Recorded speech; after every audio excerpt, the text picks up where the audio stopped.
lundi au soleil, c'est une chose qu'on ne voit jamais. Chaque fois c'est pareil. Hey, salut les amis. Avant lundi, il y a quoi? Le week-end, qu'est-ce qu'on fait? Le temps est idéal en plus en ce moment. Il fait super beau, il faut en profiter. On va tous partir pique-niquer. On va emmener la famille, les amis.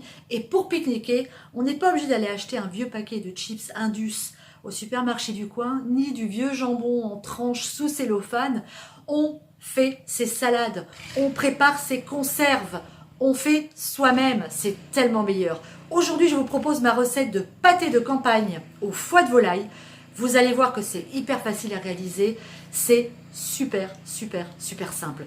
Et en plus, on va le stériliser, ce qui va nous permettre d'en avoir d'avance pour d'autres journées où on aura envie de partir se balader et de profiter de ces belles journées de printemps qui s'annoncent. Allez, c'est parti pour les ingrédients.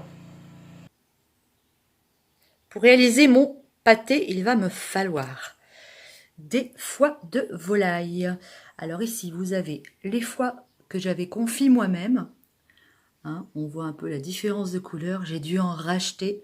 Ce sont des foies de volaille confits. Prenez-les confits à la graisse de canard. Vous allez voir, c'est vachement meilleur. Donc j'ai dû en racheter parce que j'en avais pas assez. Il y en a 200 grammes. Ici, j'ai 500 grammes de chair à saucisse. Il va me falloir un petit verre à liqueur de cognac, un œuf, un oignon, des échalotes, 3 gousses d'ail, du thym, du romarin, du sel, du poivre et ici une belle crépine de porc. Vous voyez, pour entourer nos pâtés, belle crépine qu'on va rincer tout de suite. Je rince ma crépine. Regardez comme c'est joli une crépine, on dirait de la dentelle. C'est beau, hein? On la rince bien à l'eau froide. C'est magnifique. Une fois qu'on a haché grossièrement l'ail, l'échalote et l'oignon, on met ça dans un robot ou un petit outil comme le mien pour mixer avec le romarin et le thym, pour mixer tout ça ensemble pour que ça soit extrêmement parfumé. N'hésitez pas sur les herbes, c'est ce qui va parfumer votre pâté. Vous pouvez mettre autre chose si vous préférez, si vous aimez mieux le persil, l'origan, faites comme vous voulez. Mais des herbes, il faut en mettre. Allez, je remets encore un petit peu de thym et je pense que ça va être bien pour moi. Allez, c'est parti pour la séance mixage.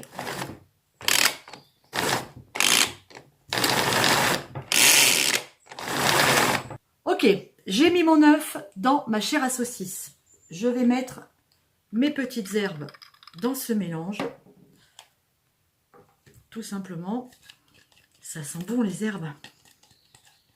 Maintenant, on va assaisonner, c'est-à-dire qu'on va saler. Alors le sel, moi, au pif, comme d'hab. Voilà, une belle grosse pincée.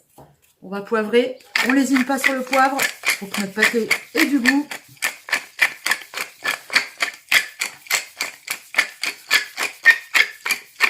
Et on va mettre notre petit verre de cognac. Alors, vous pouvez mettre de l'armagnac si vous préférez. Voilà. Et maintenant, on va mélanger. Ah zut, ma soupe qui se met en route. Une fois que notre mélange est fait, on va couper nos foies en morceaux. Puisque l'idée, c'est bien d'avoir des morceaux de foie confits dans notre pâté. Alors, je vous montre quand même une petite chose. Comme quoi, hop, ça, c'est les foies que j'ai achetés. D'accord? Ils sont super jolis, ils sont bien caramel. Et voilà les miens, ils sont quand même drôlement plus marrons. Et oui, je vous mettrai la recette de mes gésiers et foies confits à la fin de cette vidéo. Donc on fait des morceaux de foie, voilà, à la taille qu'on veut. On va tout couper. Ça y est, mes foies sont coupés, je les ajoute à ma farce.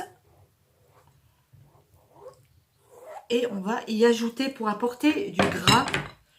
Ici, dans mes foies que j'avais fait moi, j'ai récupéré de la graisse de canard, l'équivalent de 2 cuillères à soupe de graisse de canard. Puisque je ne mets pas de gorge dans ce pâté, la gorge qui apporterait le côté gras. Donc à la place, je mets de la graisse. On mélange tout ça. Et on va pouvoir procéder à la mise en pot. C'est parti, on va remplir nos bocaux. On va mettre de la crépine. Comme ça. On va laisser déborder parce qu'on va recouvrir. Alors ça, c'est un petit peu pas forcément facile. Il faut qu'elle rentre dedans, mais qu'elle soit quand même assez fine. Et on va la laisser déborder un petit peu pour recouvrir après. Allez. On va mettre du pâté. Ça va se... Voilà, c'est pas mal. Oups. Et on remplit avec notre mélange.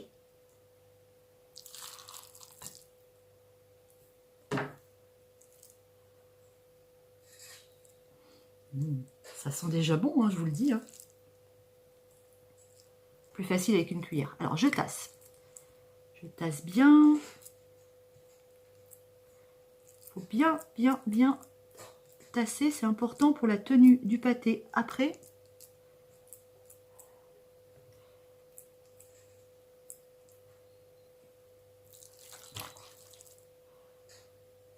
Hop, on tasse.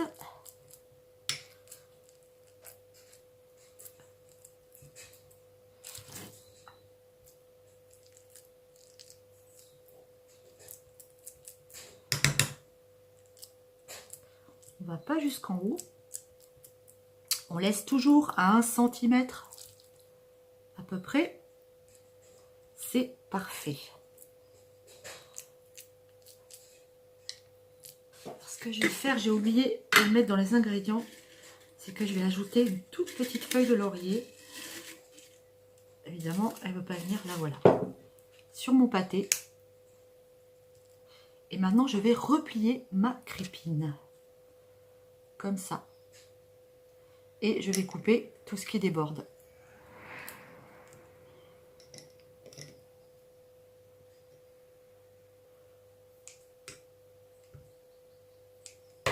On va replier ici. Pareil. Voilà. Et comme ça, mon pâté est enveloppé d'une jolie crépine.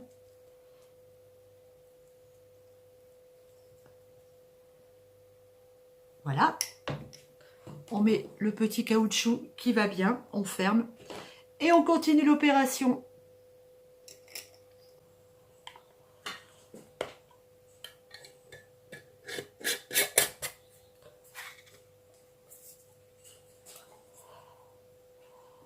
J'ai fini mes terrines, mes pâtés. J'ai pris des pots comme ça, j'ai pris ce que j'avais. On va maintenant procéder à la stérilisation. Vous mettez un torchon, vous placez vos pots à l'intérieur. On cale avec notre torchon pour pas que les pots s'entrechoquent. Ok. On va mettre des poids dessus. J'utilise mes vieux poids. Celui-là, il va dépasser. On va mettre celui-là ici. On va mettre celui-là comme ça. Voilà, ça va être parfait. Et on recouvre d'eau. On recouvre d'eau. On met un couvercle. On amène à ébullition. Et quand ça bout, on laisse 1h30. On va amener tout ça à ébullition avec le couvercle. Et comme je viens de le dire, une fois que ça bout, ça cuit pendant 1h30. Ça y est, mes pâtés sont terminés. Je les ai laissés refroidir dans leur eau.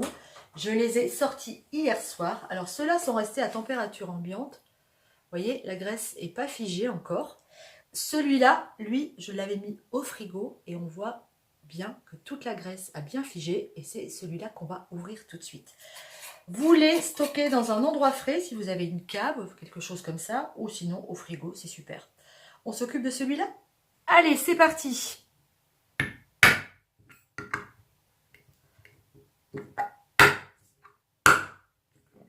Normalement, ça devrait s'ouvrir. Parfait. Le voilà. Le voilà. Ça sent bon. Allez, on va le démouler. Bon, alors, il est encore un peu frais. Idéalement, on devrait le laisser quand même 3-4 jours. Voyez. Mais bon, là, pour la bonne cause, on va le sacrifier.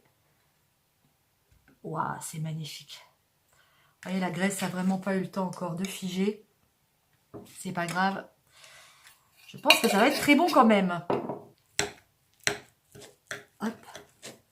Pour vous montrer l'intérieur de ce magnifique pâté. Voilà, on est vraiment sur un pâté campagnard. Avec plein de chair. Voilà le pâté. Une fois ouvert, on est vraiment sur de la chair. Des fois, on va se régaler. Moi, j'aime beaucoup le pâté campagnard parce qu'il y a des morceaux dedans. J'aime pas trop tout ce qui est mousse, mais ça fait vraiment envie. Allez, j'étale un petit peu mon pâté sur ma tartine de pain. On va se goûter ça avec un petit morceau de cornichon.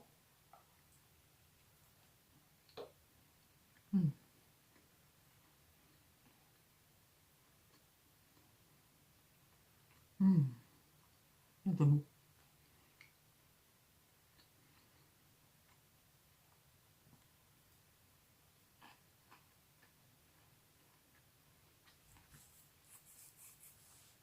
Des pouces, les amis. Des pouces pour le pâté de popote. C'est un délice. J'espère que vous allez refaire cette recette. Vous allez vous régaler et vous allez régaler vos amis. Partagez, likez, mettez des pouces. Cette recette, franchement, c'est une tuerie. Je vous fais des gros bisous et je vous dis à mercredi. Ciao!